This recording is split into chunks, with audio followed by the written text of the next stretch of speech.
सुरेश के दो बेटे थे, भीरू और धीरू। वो अपनी आखिरी वक्त में अपने बिस्तर पर था और उसके दोनों बेटे उसके पास आंखों में आंसू लिए बैठे थे। पिताजी, आप चिंता मत कीजिए, मैं और धीरू है ना, हम आपको कुछ नहीं होने देंगे। हाँ पिताजी, आप बस आराम कीजिए, डॉक्टर अभी आता ही होगा। मेरे बच्चों, मेरा अंतिम समय आ गया है। तुम दोनों मेरी बात ध्यान से सुनो। मैंने वकील से कहकर अपनी जायदाद तुम दोनों में आधी आधी बांट दी है। मेरे जाने के बाद तुम दोनों मिलकर रहना, एक दूसरे के सुख दुख में साथ देना। तुम्हारी माँ की भी यही इच्छा थी। जी पिताजी, आप जैसा कहेंगे हम वैसा ही करेंगे। जी पिताजी, आप जैसा कहेंगे हम वैसा ही करेंगे। और सुरेश उन्हें छोड़कर चला जाता है। अरे धीरू भाई, मैं तुझसे कहना चाहता था कि मुझे व्यापार बढ़ाने के लिए कुछ रुपयों की जरूरत है। अब पिताजी के जाने के बाद हम दोनों ही एक दूसरे का सहारा है।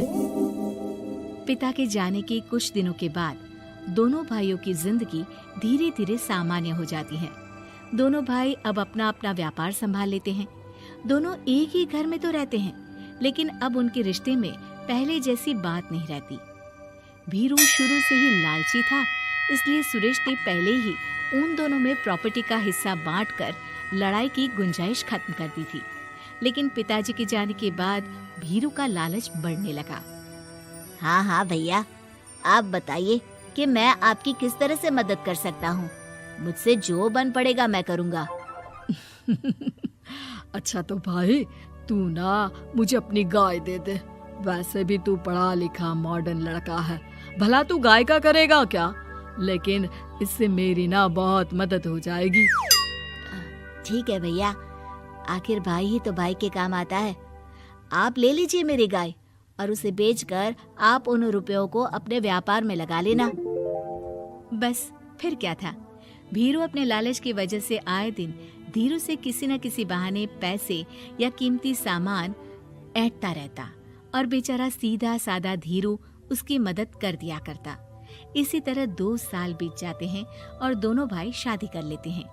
शादी होने के साथ ही अपनी बीवी के कहने पर भीरू अपना हिस्सा अलग कर लेता है।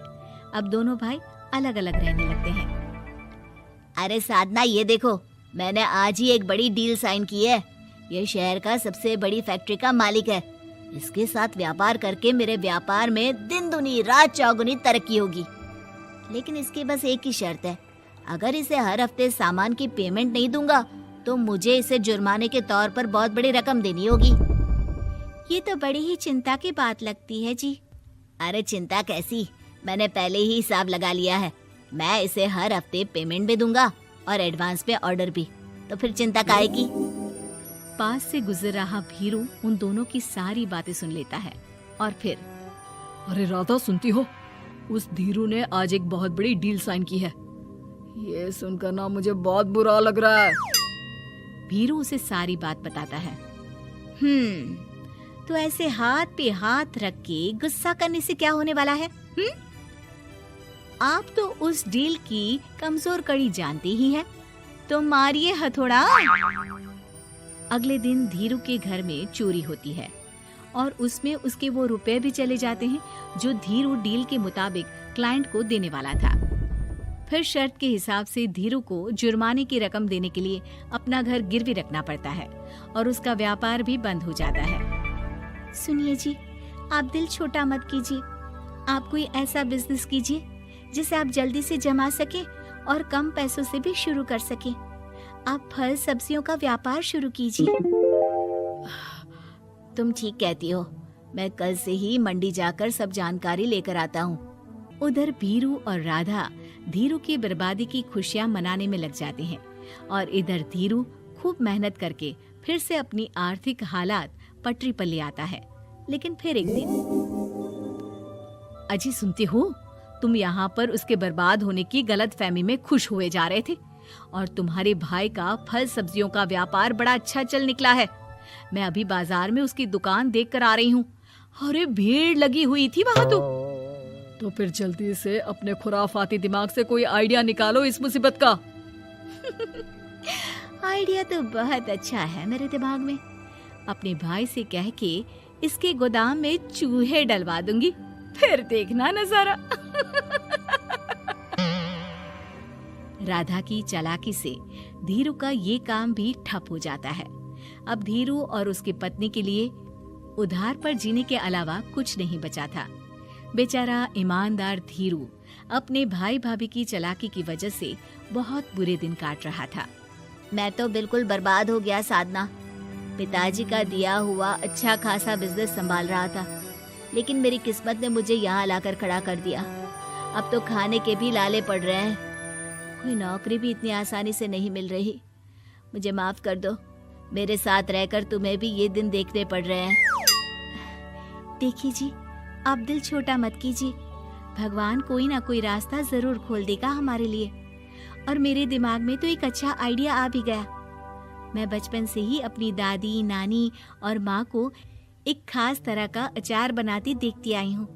वो अचार जितना टेस्टी होता है उतना ही उसे बनाना मुश्किल भी, लेकिन एक बार बन जाने पर वो जल्दी खराब भी नहीं होता जी। वो अचार सिर्फ हमारे ही गांव में बनता था, जिसे खरीदने के लिए दूर दूर से लोग आते थे। मैं सोचती हूँ वही अचार बनाने का काम हम शुरू करें तो। मैं बनाया करूँगी और आप उसे मार्केट में बेच आया करना। साधना, तुम्हारी बातों से मेरे मन में उम्मीद जाग उठी है, लेकिन ये सब काम शुरू करने के लिए रुपए कहाँ से आएंगे? ए जी, मेरी ये कंगन किस दिन काम आएंगी? आप इन्हें गिरवी रखवा लो और जब पैसे आ जाए तो इन्हें छुड़वा लेना। साधना बाजार जाकर अचार बनाने का सामान लेकर आती है।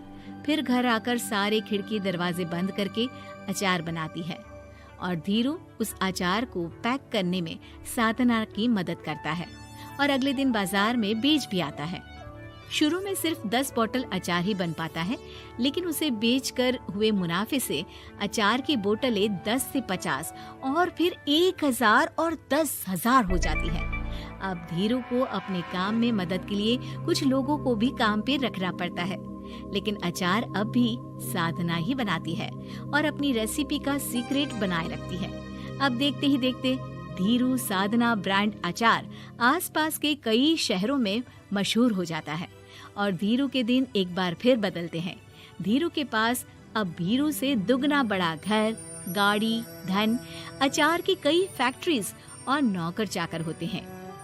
धीरू की इतनी तरक्की देखकर भीरू और राधा बुरी तरह से जल भुन जाते हैं, लेकिन अब उनके खिलाफ उनकी कोई चाल कामयाब नहीं होती। सुनिए जी, मैं ना कहती थी कि आप हिम्मत रखिए, एक दिन भगवान हमारे रास्ते जरूर खोल देगा। और देखिए जी, आज हम कहाँ से कहाँ आ गए।